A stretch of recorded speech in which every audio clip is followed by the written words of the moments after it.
Hi everyone, welcome back to my YouTube channel. ನಾನು Deepa. So ಇವತ್ತು tomato ಬಳಸ್ಕೊಂಡು ಒಂದೊಳ್ಳೆ ಗೊಜ್ಜು, ಇಲ್ಲಂದ್ರೆ ತೊಕ್ಕು, ಇಲ್ಲಂದ್ರೆ ಗ್ರೇವಿ, ಈ ಮೂರಲ್ಲಿ ಏನು ಬೇಕಾದರೂ ಹೆಸರು ಇಡ್ಬೋದು. ತುಂಬ ರುಚಿಯಾಗಿರುತ್ತೆ, ಖಂಡಿತ ಟ್ರೈ ಮಾಡಿ. 2-3 ದಿನ ಈಚೆ ಇಟ್ಟರು ಕೆಡೋದಿಲ್ಲ, ಅಷ್ಟು ರುಚಿಯಾಗಿರುತ್ತೆ. ಏನಾದರೂ ಟ್ರಾವೆಲ್ ಮಾಡುವಾಗ ಇದನ್ನು ತಗೊಂಡೋಗ್ಬೋದು. ತುಂಬ ಟೇಸ್ಟಿಯಾಗಿರುತ್ತೆ. ಹೇಗೆ ಮಾಡೋದು ಏನು ಎಲ್ಲ ನೋಡೋಣ ಬನ್ನಿ. ಎಣ್ಣೆಯಲ್ಲಿ ಸಾಸಿವೆ, ಜೀರಿಗೆ, ಕರಿಬೇವಿನ ಸೊಪ್ಪು ಚಿಟಪಟ ಆದಮೇಲೆ ಬೆಳ್ಳುಳ್ಳಿ ಹಾಕ್ಕೊತಾ ಇದ್ದೀನಿ.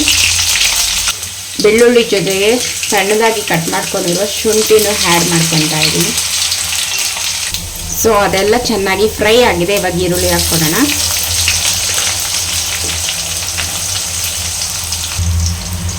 ಒಂದ್ಸತಿ ಮಿಕ್ಸ್ ಮಾಡ್ಕೊಳ್ಳೋಣ. ಒಂದ್ಸಲಿ ಈರುಳ್ಳಿ ಚೆನ್ನಾಗಿ ಎಣ್ಣೆಯಲ್ಲಿ ಫ್ರೈ ಆಗಬೇಕು. ಸೊ ಈರುಳ್ಳಿ ಚೆನ್ನಾಗಿ ಫ್ರೈ ಆಗಿದೆ. ಇವಾಗ ಟೊಮೊಟೊ ಹಾಕ್ಕೊಳ್ಳೋಣ. ಟೊಮೊಟೊಕ್ಕೆ ರುಚಿಗೆ ತಕ್ಕಷ್ಟು ಉಪ್ಪು ಹಾಕ್ಕೊಳ್ಳೋಣ. ಚಿಟಿಕೆ ಅಷ್ಟು ಅರಿಶಿನ ಹಾಕೋಣ, ಒಂದು 1/4 ಸ್ಪೂನ್ ಅಷ್ಟು.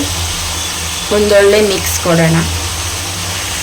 ಈ ಥರ ಟೊಮಟೊ ಗೊಜ್ಜು, ಟೊಮಟೊ ತೊಕ್ಕು, ಟೊಮಟೊ ಗ್ರೇವಿ ಏನು ಬೇಕಾದರೂ ಇದನ್ನು ಕರಿಬೋದು. ಇದನ್ನು ನಾವು ಚೆನ್ನಾಗಿ ಫ್ರೈ ಮಾಡಿಕೊಂಡು 3 ದಿನ 2 ದಿನ ಈಚೆ ಇಟ್ಕೊಂಡ್ರೇನು ಇದೇನು ಕೆಡೋದಿಲ್ಲ. ನಾವೆಲ್ಲಾದರೂ ಟ್ರಿಪ್ ಹೋಗ್ತಾ ಇದ್ರೆ, ಟ್ರಾವೆಲ್ ಮಾಡ್ತಾ ಇದ್ರೆ, ಇಲ್ಲಾಂದರೆ ಮಕ್ಕಳೇನಾದರೂ ಹಾಸ್ಟೆಲಲ್ಲಿ ಬಿಟ್ಟಿದ್ದೀರಿ, ಅವ್ರಿಗೇನಾದರೂ ಮಾಡ್ಕೊಂಡು ಹೋಗ್ಬೇಕು ಅಂದಾಗ ಈ ಥರ ಟೊಮಟೊ ಗೊಜ್ಜು, ತೊಕ್ಕು, ಇಲ್ಲಾಂದರೆ ಗ್ರೇವಿ ಮಾಡಿ ಕೊಟ್ಟರೆ 3 ದಿನ 2 ದಿನ ಆದ್ರೂ ಆರಾಮಾಗಿ ನಾವು ಇದನ್ನು ಸ್ಟೋರೇಜ್ ಮಾಡಿ ತಿನ್ಬೋದು. ತುಂಬ ರುಚಿಯಾಗಿರುತ್ತೆ. ಟ್ರೈ ಮಾಡಿ ನೋಡಿ, ಆಯಿತಾ. ಸೊ ಇದು ಚೆನ್ನಾಗಿ ಫ್ರೈ ಆಗಲಿ, ಟೊಮೊಟೊ ಎಲ್ಲ ಫುಲ್ ಸಾಫ್ಟ್ ಆಗಲಿ, ಅಲ್ಲಿಗಂಟ ಇದನ್ನು ಚೆನ್ನಾಗಿ ಫ್ರೈ ಮಾಡ್ಕೊಬೇಕು.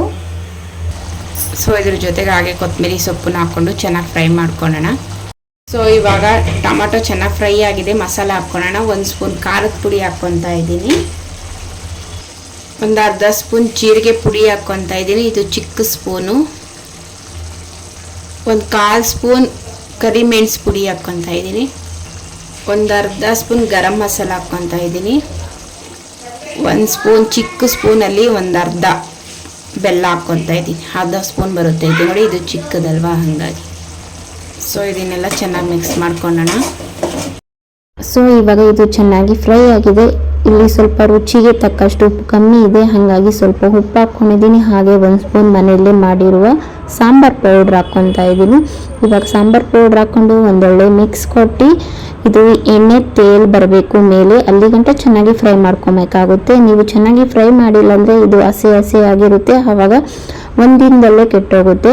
ನೀವು 2 ದಿನ 3 ದಿನ ಇಡಬೇಕು ಅಂದರೆ ನಾವು ಆದಷ್ಟು ಟೊಮೊಟೊನ ಚೆನ್ನಾಗಿ ಫ್ರೈ ಮಾಡ್ಕೊಬೇಕು. ಮತ್ತು ಎಣ್ಣೆ ಮೇಲೆ ಈ ಥರ ತೇಲಿ ಬರಬೇಕು. ಈ ಥರ ತೇಲ್ ಬಂದರೆ ಪರ್ಫೆಕ್ಟಾಗಿ ಟೊಮೊಟೊ ಗೊಜ್ಜು ರೆಡಿ ಆಗಿದೆ ಅಂತ ಅರ್ಥ. ಸೊ ನೋಡಿದ್ರಲ್ಲ ಫ್ರೆಂಡ್ಸ್, ಮತ್ತೊಂದು ವಿಡಿಯೋ ಜೊತೆ ಮತ್ತೆ ಸಿಗ್ತೀನಿ. ಬಾಯ್.